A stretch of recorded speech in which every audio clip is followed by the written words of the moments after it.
to play this old Merle Travis song, 9-Pound Hammer, live at the Quick. There's a tab in the video description. You can download it for free from my website. Let's go through it together here and learn how to play this one. So as we start the first couple of measures, these measures are a pickup to the tune, and they only occur at the very beginning. The very first measure, it almost sounds like he's just kind of getting his fingers warmed up and starting to pick some notes. We're going to be playing a G chord in that first measure. I've got the capo on the 4th fret. He does as well in that version of the song. So for this particular G chord, I like to fret the 3rd fret of the low E string with my ring finger, the 3rd fret of the high E string with my pinky, and that works pretty well throughout the song. If it's too much of a stretch, you could use your middle and your ring finger on those notes. Alright, as we start that first measure, we're going to begin by pinching string 6 with the thumb, string 3 with the index. We're going to do that twice to begin, so that gives us the first 2 beats of that measure. 1, 2, 3 is to just play the thumb by itself. On the and of 3, we play the high E string. I use my ring finger there. And then on the 4, our thumb comes down to the D string for the first time. On the and of 4, we play the open G. So that gives us the first measure. 1, 2, 3, and 4, and.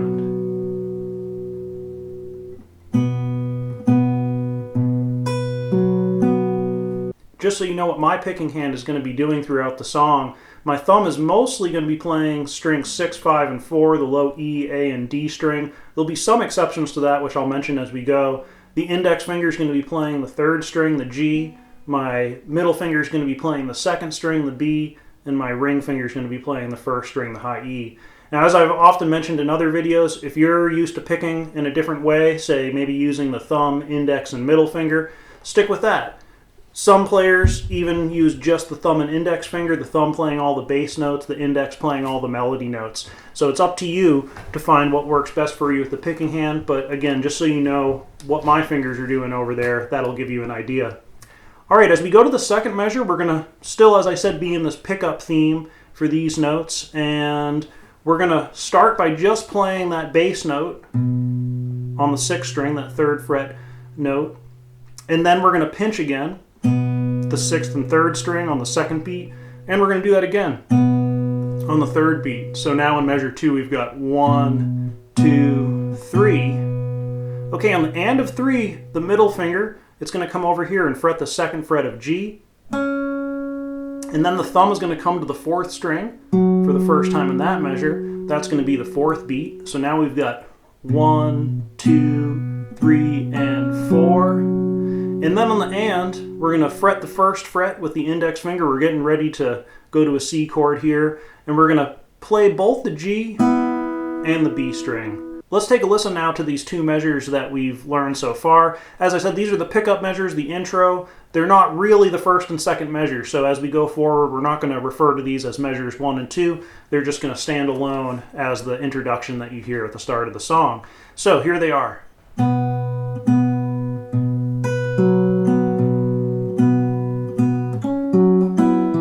Again, playing into the first note of the actual first measure, which is where we're going to pick up next. Let me do that just one more time, nice and slow.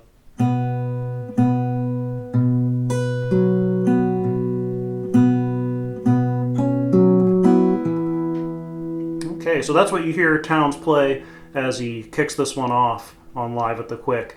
Alright, now we're in measure 1, and in measure 1, we're going to be operating out of a C chord form. You don't really need to have the middle finger on that 2nd fret of D because you're never going to play the D string, but you might want to just put it there anyway because you're used to playing C this way, and it's just an easy way for your fingers to already find their place there. Now, the bass line is worth noting here because one thing that's unique in this song is the prominence of bass notes on the 3rd string. So a lot of times the thumb might be playing bass notes on strings 6, 5, and 4, but in this song we're going to often come down and play bass notes on the 3rd string as well. The bass line for these first 2 measures when we're on C is going to be this. We're going to play 5, 3, so there's my thumb coming down and playing a bass note on the 3rd string, 6, 3. On that 6th string bass note, you can see my ring finger rocked up there to play the 3rd fret of string 6, so the ring finger has to move back and forth between the A and the low E string, string 6 and 5. And again, there's my thumb coming all the way down to the G string to play that bass note. So that's really important to pay attention to throughout this one. Don't let your other fingers come in, especially you might be tempted to use the index to play that open G string on some of these C chord measures, but you want it to be the thumb. So here's our bass line. We can take a nice clear listen to it. Let's add in the melody notes.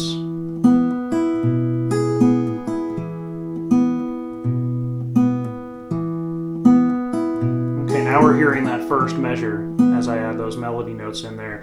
You can hear the bass lines just chugging along throughout all that. Also really important to note that those first two notes are just bass notes, just quarter notes, so be careful not to rush those. Keep them nice and steady. 1, 2, and 3, and 4, and 1, 2, and 3, and 4, and... So those other notes that we added in there were really pretty much staying in that C shape, other than that moving ring finger for the bass note. So after we play the 5th string, the 3rd string, we add the 2nd string up to the 6th string in the bass. Now the 1st string, back to the 3rd string, and then the 2nd string. And that again gives us 1, 2, and 3, and 4, and... Measure 2 is pretty similar to measure 1. The bass line stays exactly the same, but there's a little bit more going on in the melody. So for the first couple beats, we're going to play strings 5, 1, 3, 2, and that gives us 1 and 2 and. Okay, on beat 3, as the ring finger moves up to fret the 3rd fret of the low E string,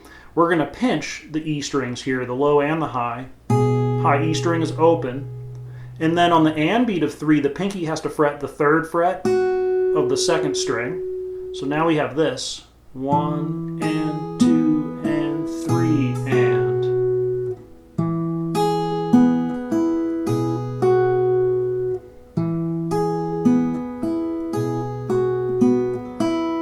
Okay, those were the last two beats there. 4 and. My thumb came down to the 3rd string for the final bass note, and then my index finger is still fretting that 1st fret from the C chord, but I'm actually on my way to an F chord.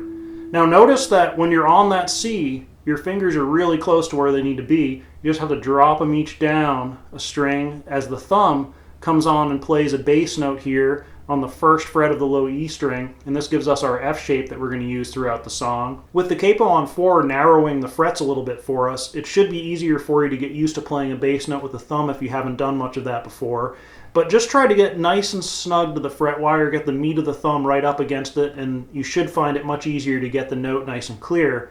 Now another cool thing that happens throughout the song, we've already seen how the thumb is going to come down and play some bass notes on the G string. That's one thing that's interesting about it. And another is how oftentimes when we're moving to a new chord, the last note of the previous measure, typically the and of 4, is going to hint at the chord that we're going to. So even though this 1st fret note is a shared note of C and F, I kind of hear that final note that we played as part of the F chord. It's really kind of bringing us into that F chord. So I'm actually going to start on that note. This is the and of the 2nd measure. And 1 and 2 and. Okay, that 1 and 2 and was just a nice simple thumb, index, thumb, middle. And that was on string 6, 3, 4, 2. And then what we're going to do after that is we're going to play the 6th string in the bass. We're going to add our pinky to the 3rd fret of the 2nd string. That's the and of 3. 3 and. Thumb comes down to the D string. 4. Take the pinky off. And. So that 3 and 4 and. Okay, now if we listen to the whole measure, again starting on that final note of the previous measure.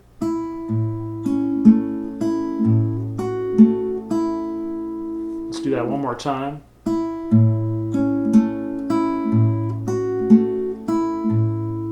Okay, I played one extra bass note there, leading us into the next measure. We're going to stay on that F chord. The bass line there is just 6, 4, 6, 4. So maybe a little bit more of what we're used to from other songs. Nice simple alternating bass. Measure 4 is going to start off with 2 bass notes, so we're still on that same alternating bass from the last measure, 6, 4. And then on the and of 2, the middle finger is just going to lift off the G string to open it up. We're going to pick that open G note and hammer into the 2nd fret. Now you notice right as I did, I also played the bass note on string 6 for beat 3, because that's where that melody note is falling. This is a really tricky technique to get used to, so a great thing to do is just isolate this and practice that a whole bunch by itself. I talked about that a little bit in the video I made for Make Me a Palette on the Floor by Mississippi John Hurt. It's a really tricky technique to get used to, which is why it's great to isolate it. And we're just trying to get that middle finger to land in the fretboard at that same moment that the thumb is coming down to pick the bass note. The good news is once you get that down, it becomes really easy to take that technique and insert it into other songs and do it on different chords in different places. It's really just kind of a physical thing, coordinating the picking and the fretting hand to do that. So once you put in that work up front, it's something that you can easily translate into your future playing. Now we have 1, 2, and 3, and that next note was the 2nd string on the and of 3. And then I'm going to play my last bass note on string 4. And then the final note, I'm going to be on my way to the next chord. That's an open G there. So now we have 1, 2, and 3, and 4, and. Okay, one more time, nice and slow.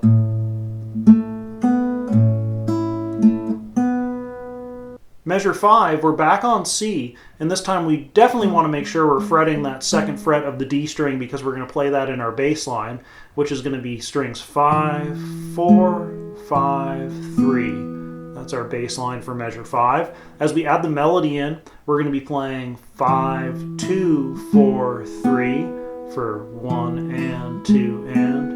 You could also think of that as thumb middle, thumb index.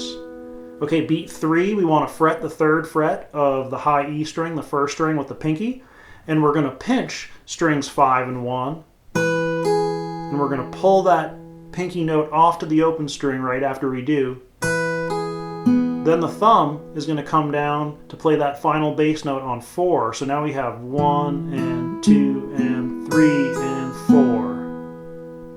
Okay, the last note of this measure, we're also going to be hinting again at a new chord, is the open B string, and for the first time in the song, kind of, since the intro, we're going to a G chord. Okay, so that 5th measure all together, 1 and 2 and 3 and 4 and.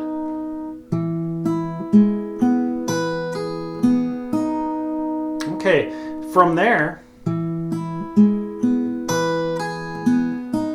just bring your ring finger right up to play that 3rd fret of the low E string, the bass note of our G chord. Your pinky can be kind of getting ready to play the 3rd fret of the B string. That's what it has to do next on the and of 1. Then the thumb comes to the 4th string. So now we have 1 and 2 and. That's the open high E string. Unusual note for a G chord. Technically it would make it a G6 chord. That gives us 1 and 2 and there. Okay, the 3 and is 6, 2, still fretting that 3rd fret of B. 1 and 2 and 3 and. Okay, the 4th beat is the thumb coming down to the G string again. And then we're going to play the 1st fret of the 2nd string on the and of 4 there. That's hinting at the next chord, going back to C. So now we have 1 and 2 and 3 and 4 and. Okay, it's also worth noting there the bass line 6, 4, 6, 3.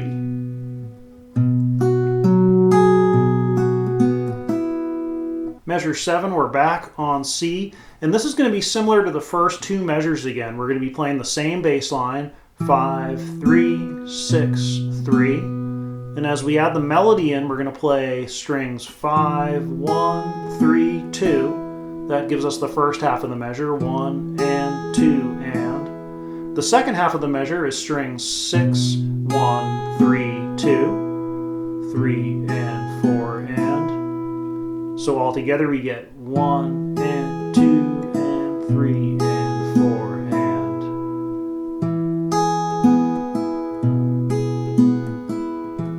and. Let's do a really slow playthrough of everything we have so far, starting on measure 1.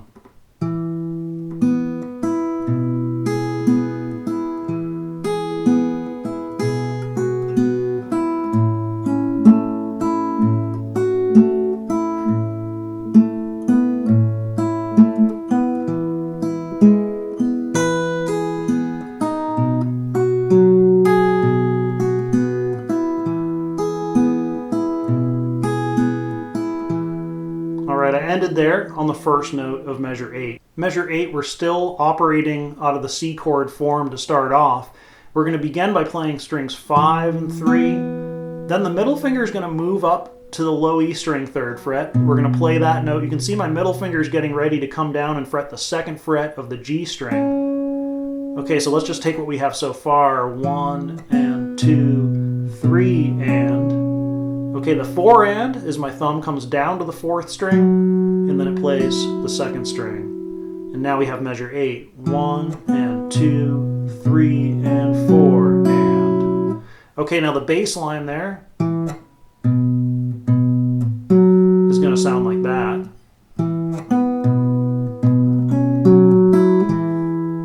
And then we're coming back into a C chord as we start measure 9. So again, we're kind of wanting to hear the first note of the next measure to complete the musical theme. In fact, if we really want to hear how that pickup kind of fits into everything, I like to maybe start again in measure 7 just before that.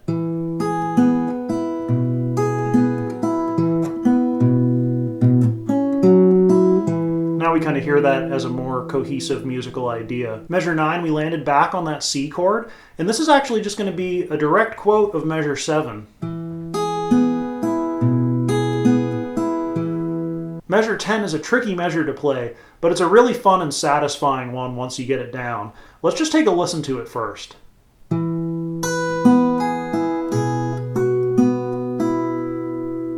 Alright, the first thing to note to simplify what's going on in this measure is the bass line is what we've done most of the time so far when we've been on the C chord. 5, 3, 6, 3.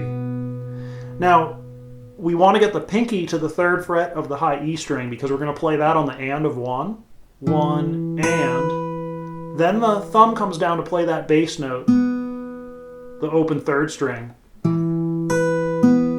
So now we have 1 and 2. Okay, here's where it gets a little tricky. Right after that, 1 and 2 and. I didn't pick there. I just pulled off with the pinky. So that pull off is coming on a little bit of a delay. We had picked that 3rd fret on the and of 1, 1 and 2 and. But there's one more note right after that. The 2nd string. So how do we count that? 1 and 2 and 1 and 2 and So 2 and that's a triplet. That's how you count a triplet. The number beat you're on and What's really tricky again there is you have this kind of delayed delivery of that pull off. It comes after that 2nd bass note. One more time, really slow. Would sound something like that. Okay, now on the 3rd beat, my ring finger, it's coming up to fret that 3rd fret of the low E string. I'm going to pinch the E strings. My pinky, after that pull off, it's moving up to fret the 3rd fret of the B string. On the 4th beat, my thumb is coming down to play the 3rd string in the bass.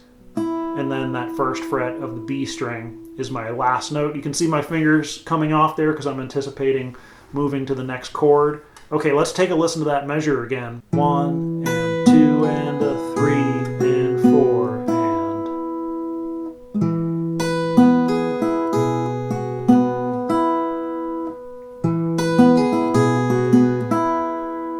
Again, probably the trickiest one in all of this, but once you get it down, very satisfying to play. It just has this nice little rhythmic click to it.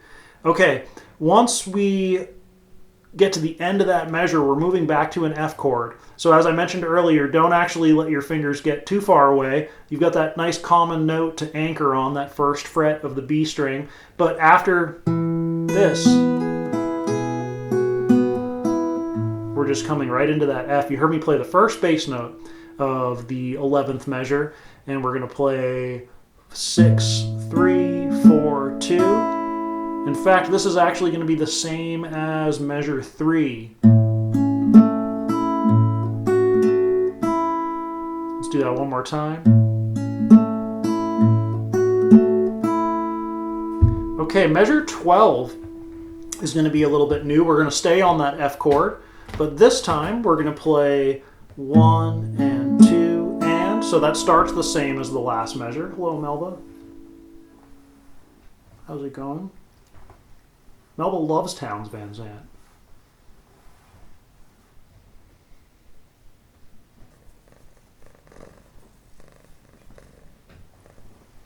Okay, we left off in measure 12, and we were starting with the same first 2 beats as measure 11.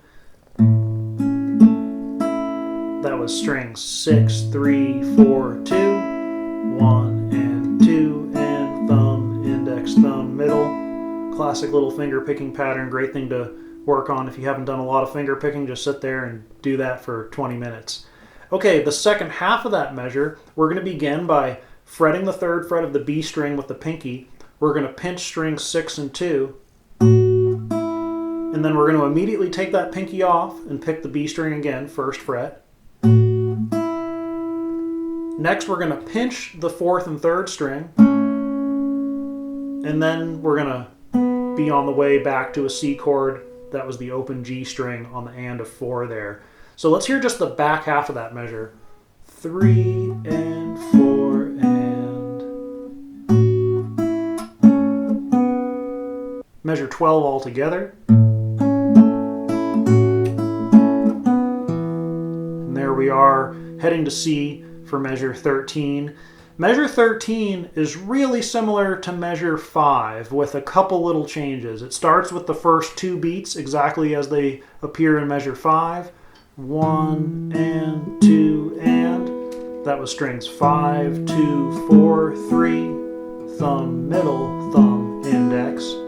And then we're going to do the same pinch like we did earlier. We're going to add the pinky to the 3rd fret of the high E string. We're going to pinch the 5th and the 1st string for beat 3. This time we're not going to pull off though, we're just going to pick that open high E string on the and of 3.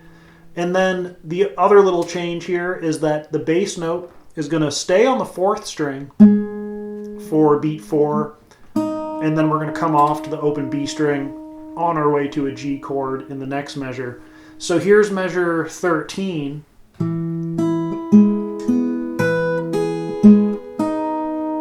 So the things that were different from measure 5 is we don't do the pull off on the 3 and, we pick both of those notes. The other thing is that the bass line here was just 5, 4, 5, 4. Much simpler bass line, probably used to that from other songs as well. As we're coming into the final 3 measures, measures 14, 15, and 16, these are exactly the same as measures 6, 7, and 8. So we're on our way, as I said, that last note we played, the open B, is bringing us to G.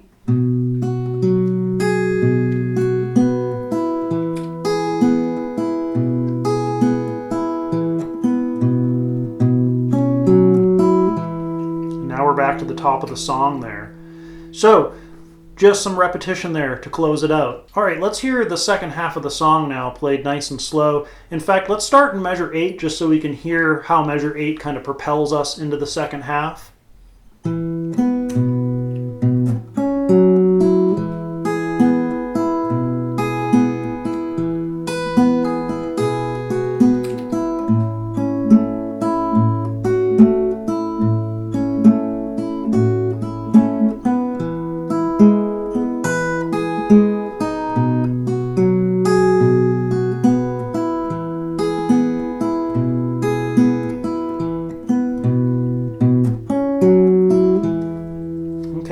Back to the top. So as I mentioned, Those first two measures that we learned at the very beginning of the video, those only happen at the beginning of the song. We just ended on measure 16. Essentially, that's kind of imitating the second of those two intro measures, and it's sending us back into the next cycle of the song, and we're just going to continue to cycle through for the rest of it.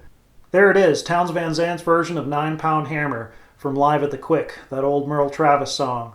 I've had a lot of fun playing this over the years. I think you will too. Enjoy learning it. Let me know if you have any questions, and I will see you again soon with another song.